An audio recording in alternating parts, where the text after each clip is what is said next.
మరియు వ్యాపారంలో స్పష్టత గురించి మరియు అది నిజంగా ఎంత ముఖ్యమో నేను మాట్లాడాలనుకున్నాను. వ్యాపారానికే కాదు, ప్రజలకు కూడా ఆ స్పష్టత ఉండాలి. దానిలో పాలుపంచుకున్న వారు మరియు అది ఖచ్చితంగా అర్థమే కాదా మీరు? మీకు అనుమతించబడిన దానితో ఏమి జరుగుతుందో వీలైనంత స్పష్టంగా చెప్పవచ్చు. అయితే అది మీతో ఉన్నవారికి ఖచ్చితంగా సహాయపడుతుంది అని చెప్పడానికి. ప్రయాణం మరియు తదుపరి దశ కోసం వేచి ఉండటం. ఇప్పుడు వద్దు. స్పష్టతను నిశ్శబ్దంతో గందరగోళపరచడం. సరేనా? మా సీఈఓ ఇప్పటివరకు తీసుకుంటున్న వ్యూహాలు మరియు నిర్ణయాలు చాలా వరకు ముందుకు సాగడం అంటే పనులు పూర్తయ్యాక మరియు సిద్ధంగా ఉన్నప్పుడు మాత్రమే మాకు తెలియజేయడం. మరియు చెప్పడానికి ఎటువంటి వార్తలు లేకపోతే అప్పుడు అతను బయటకు వచ్చి మాట్లాడబోడు. ప్రకృతి వస్తువులు. ఎందుకంటే అది ఎవరికీ సహాయం చేయదు, అది చేసేదల్లా గందరగోళాన్ని జోడిస్తుంది. అతను బయటకు వచ్చి సరిగ్గా చెప్పడం చాలా మంచిది. ఇది సిద్ధంగా ఉంది, మనం చేయబోయేది ఇదే మరియు మనం ఇక్కడే కదులుతున్నాము. గతంలో మేము నిర్వహించిన వెబ్నార్లలో అతను మమ్మల్ని సిద్ధం చేస్తున్నాడు. అతను మమ్మల్ని సిద్ధం చేస్తున్నాడు. అతను విషయాలు ఎలా జరుగుతున్నాయో మాకు తెలియజేస్తున్నాడు మరియు ప్రత్యేకంగా ఎస్ఈసీ కేసు విషయానికొస్తే అది ఇప్పుడు పూర్తయింది మరియు దుమ్ము దులిపివేయబడింది మరియు ఇప్పుడు అతను చెప్పినట్లుగా ఇప్పుడు మనం మరింత స్పష్టతతో ముందుకు సాగవచ్చు. భవిష్యత్తులో ఎటువంటి అడ్డంకులు లేకుండా మరియు అది మనపై వేలాడుతూ. ఎందుకంటే అది పరిష్కరించబడింది. మరియు దీని గురించే నేను మీతో మాట్లాడాలనుకున్నాను, కాబట్టి ఇంకేమీ ఆలస్యం చేయకుండా నేను ఎప్పటిలాగే స్క్రీన్ షేర్ చేస్తాను. మరియు ఇదిగో. సరే, వ్యాపారంలో స్పష్టతతో ముందుకు సాగుతున్నాను. మీరు మీ దృష్టి మరియు లక్ష్యాలను నిర్వచించుకోవాలి, మీ మార్కెట్ను అర్థం చేసుకోవాలి, మీ కార్యకలాపాలను క్రమబద్ధీకరించండి మరియు మీ బృందంతో సమర్థవంతంగా కమ్యూనికేట్ చేయండి. ఈ ప్రక్రియ గందరగోళాన్ని దృష్టిగా మారుస్తుంది మరియు స్థిరమైన వృద్ధి మరియు విజయానికి దారితీసే ఉద్దేశపూర్వక చర్యలు. దీని గురించే నేను మాట్లాడుతున్నాను. మీకు స్పష్టంగా తెలిస్తే లక్ష్యం గురించి మనం ఏమి చేయడానికి ప్రయత్నిస్తున్నామో, అప్పుడు మీ మనసులో ఆ స్పష్టత ఉంటుంది. ఈ సమయంలో చాలామంది ఊహాగానాలు చేస్తున్నట్లు నేను చూస్తున్నాను. ఇప్పుడు ఊహాగానాలు నిజం కాదు, అవి మీ అభిప్రాయాలు మరియు మీ ఆలోచనలు. మరియు అది చాలా బాగుంది. వీక్షణలు కలిగి ఉండటం మంచిది మరియు మీరు అనుకున్నది జరగడం మంచిది మొదలైనవి. కానీ మీరు ప్రభావితం చేసేవారిలో ఒకరు అయితే, నా అభిప్రాయం ప్రకారం సాధారణ జీవితాలు మొదలైనవి చేసే మాతో నేను ముందుకు రాగలిగినది ఉత్తమమైనది.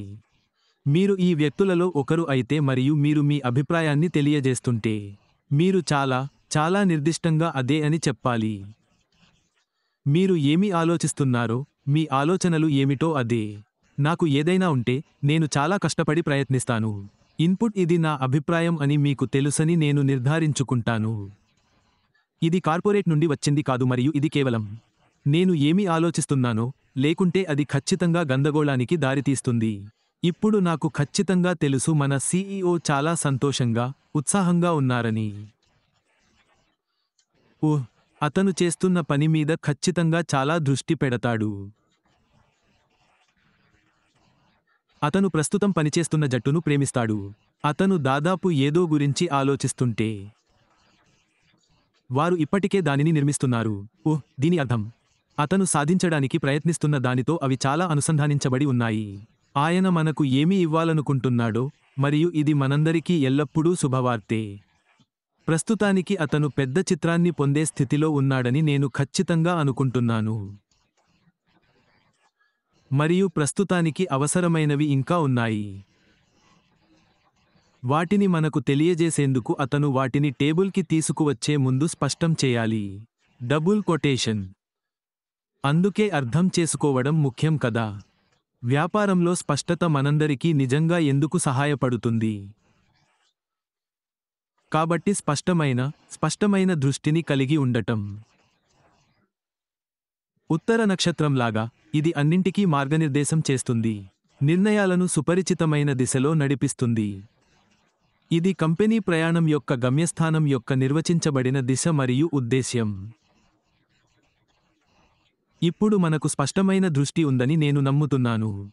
మనం ఎక్కడికి వెళ్ళాలనుకుంటున్నామో స్పష్టంగా ఉందని నేను నమ్ముతున్నాను. చాలా స్పష్టంగా. ఇది ఎప్పుడూ మారదు. ఆ లక్ష్యం నిజంగానే అని నేను అనుకుంటున్నాను. ఇప్పుడు ఇంతకు ముందు కంటే మరింత ఉద్దేశపూర్వకంగా ఉంది. మన ప్రయాణంలో కొంతవరకు పక్కదారి పడ్డామని నేను అనుకుంటున్నాను. ఇంతకు ముందు వ్యాపారానికి లాభదాయకం కాని మూలాలను మనం తగ్గించుకుంటున్నామని నేను అనుకుంటున్నాను. మనతో సమలేఖనం కాని మూలాలకు మనం వెళ్తున్నామని నేను అనుకుంటున్నాను. మన గమ్యస్థానం ఏమిటి మరియు మనం ఏమి సాధించడానికి ప్రయత్నిస్తున్నాము అనే దాని గురించిన ప్రధాన నమ్మకాలు. మరియు ఇప్పుడు మళ్లీ పాలనలోకి వచ్చిన మన CEO దానిని పొందాడు. స్పష్టత మరియు దృష్టి నిజంగా అద్వితీయమైనవి. తద్వారా అతను దానిని ఆ దిశను నిర్వచించాడు. ఆ ఉద్దేశ్యం, ఆ కంపెనీ గమ్యస్థానం మనందరికీ నిజంగా సుపరిచితం. మీలో కొందరు అంటున్నారని నాకు తెలుసు. సరే, అది ఏమిటి? అందరికీ అందుబాటులో ఉండే వ్యాపారాన్ని ఉత్పత్తి చేయగలగడం. దాని నుండి మనమందరం నిజంగా ప్రయోజనం పొందవచ్చు. అది అక్షరాలా ఏదో ఒకటి అవుతుంది. అది సంక్లిష్టతను సరళతగా మారుస్తుంది. ఇది సరసమైనదిగా ఉంటుంది. ఇది యూజర్ ఫ్రెండ్లీగా ఉంటుంది. హృదయపూర్వకంగా గుర్తుంచుకోవాల్సిన సాంకేతికత మరియు AI. అక్కడ ఉండండి మరియు అది ప్రజలను అర్థవంతంగా మార్చడానికి కూడా సహాయపడుతుంది. అందరికీ అందుబాటులో ఉండేలా చేయగలగాలి. మీరు అలాంటిది ఉత్పత్తి చేస్తున్నప్పుడు అది అక్షరాలా ప్రజల జీవితాలను మారుస్తుంది. మీరు ఏమి సాధించడానికి ప్రయత్నిస్తున్నారో మీకు చాలా స్పష్టంగా ఉండాలి. ఇది మన రోడ్ మ్యాప్ అని నేను గట్టిగా నమ్ముతున్నాను. వ్యాపారం ఎలా ఉండబోతోందో తెలుసుకోవడానికి ఇదే మా గమ్యం. నేను దీని గురించి ముందుగా క్రిస్తో మాట్లాడాను. ఉదయం టెక్సాస్లో ఎలా ఉన్నావని అడుగుతున్నాను. అతను వేడిగా ఉందని, అతను సరదాగా గడుపుతున్నాడని అంటాడు. నిజంగా అందంగా ఉన్నాడు మరియు మార్టిన్ మరియు అందరూ, అతను చాలా బాగా సమయం గడుపుతున్నాడు. మరియు మేము వ్యాపారం గురించి కొంచెం మాట్లాడుకుంటున్నాము. మరియు మేము మాట్లాడుతున్న విషయాలలో ఒకటి నేను ప్రస్తావించినది ఈ అవకాశం గురించి. మరియు నేను నిన్న దీని గురించి కొంచెం మాట్లాడాను. ఈ అవకాశం చాలా బాగుంటుంది. మనం అక్కడ చూసే దేనికన్నా చాలా భిన్నంగా ఉంటుంది. ఎందుకు? అందులో ఉన్న టెక్నాలజీ కారణంగా. ఉత్పత్తులు మరియు అప్లికేషన్లలో పాల్గొన్న బృందం కారణంగా. సేవలు. ప్రస్తుతం ఎవరూ చేయనిది మేము ఉత్పత్తి చేయబోతున్నాము.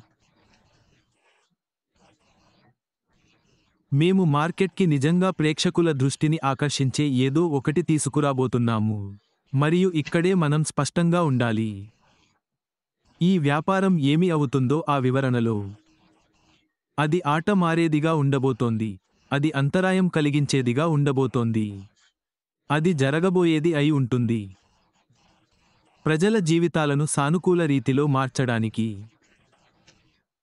మేము దీన్ని ఎలా చేశామో ప్రజలు తెలుసుకోవాలనుకుంటారు. మరియు ఇక్కడే మనం ఒక సభ్యత్వంగా మనల్ని మనం నిజంగా ఏకం చేసుకోవాలి.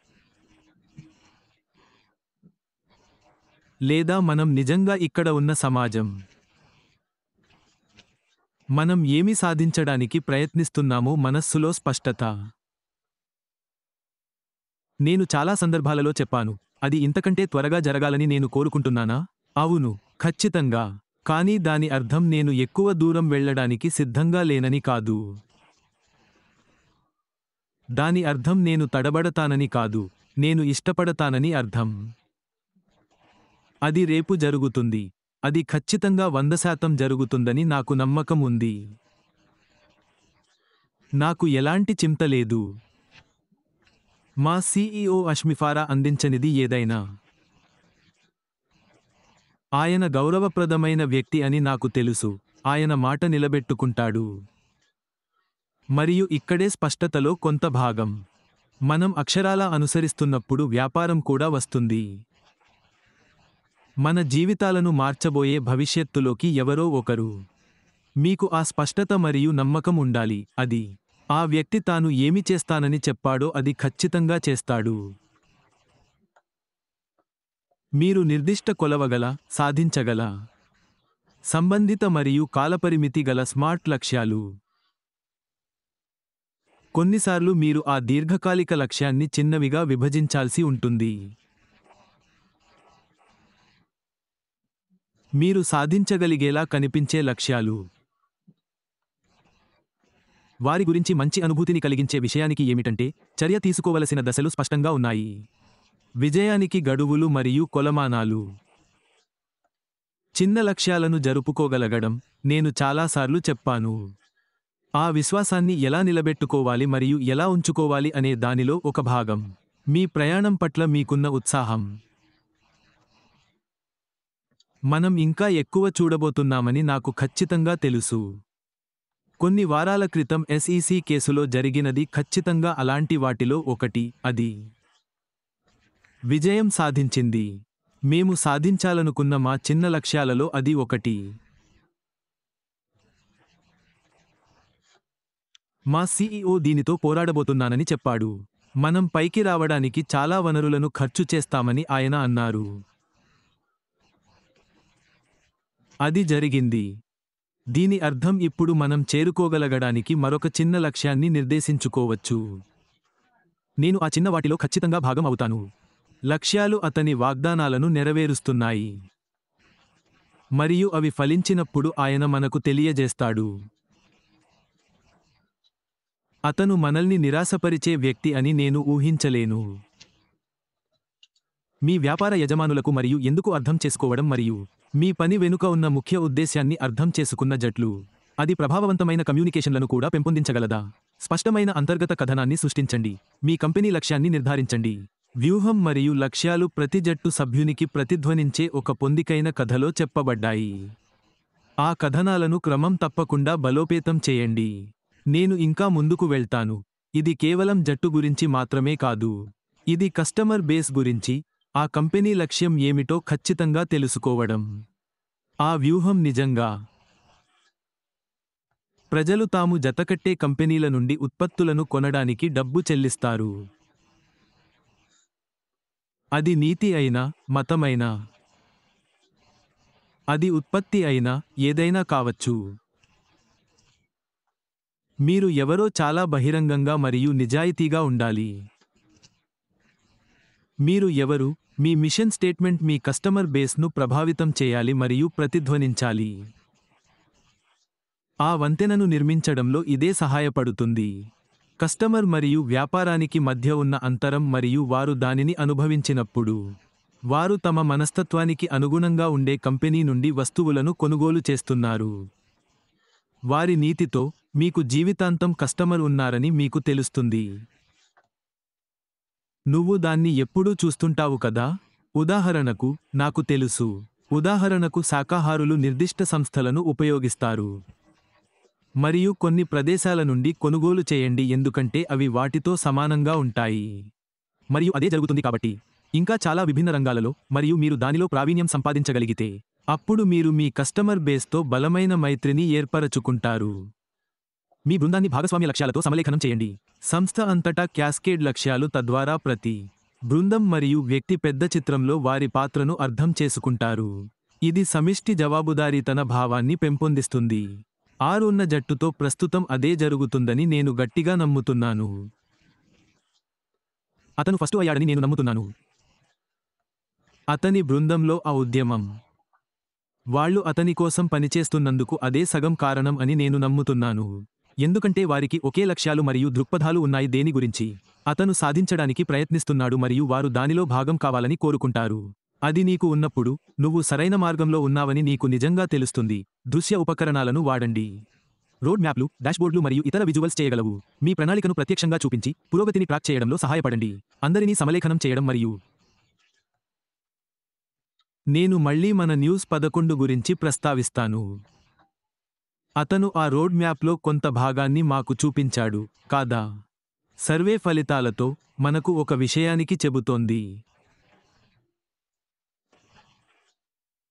కానీ మీరు దానిని మీ స్వంత కళ్ళతో చూసినప్పుడు అది మరింత దోషిగా అనిపిస్తుంది, కాదా?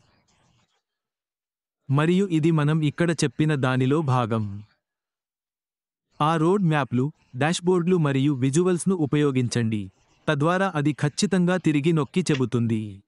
ఎవరో ఏమి చెబుతున్నారు మరియు తదుపరి దశకు వెళ్ళడం మనం చూస్తామని నేను అనుకుంటున్నాను. కాబట్టి వ్యాపారంలో స్పష్టత పొందడం అనేది లోతైన మరియు నిరంతర ప్రక్రియ కావచ్చు. మీరు చాలా లోతుగా కూడా వెళ్ళవచ్చు మరియు మీరు అన్ని రకాల ఇతర విషయాలలోకి కూడా వెళ్ళవచ్చు. కానీ ఈ లక్ష్యం కోసం నేను స్పష్టంగా ఉండాలని కోరుకుంటున్నాను. వ్యాపారంలో దృష్టి మరియు లక్ష్యం ఖచ్చితంగా మీరు మన సీఈఓతో ప్రస్తుతానికి మనం ఎక్కడ ఉన్నామో దానిపై నిజంగా ఆధారపడవచ్చు. ఎందుకంటే మనం ఇప్పుడు ఎక్కడికి వెళ్తున్నామో అనే స్పష్టత చాలా మారిపోయిందని నేను నమ్ముతున్నాను. మనం ఆశించే దానికంటే చాలా ఎక్కువ దృశ్యమానత మనకు ఉందని నేను నమ్ముతున్నాను. ఏమైనా ఈరోజు నాకు అంతే.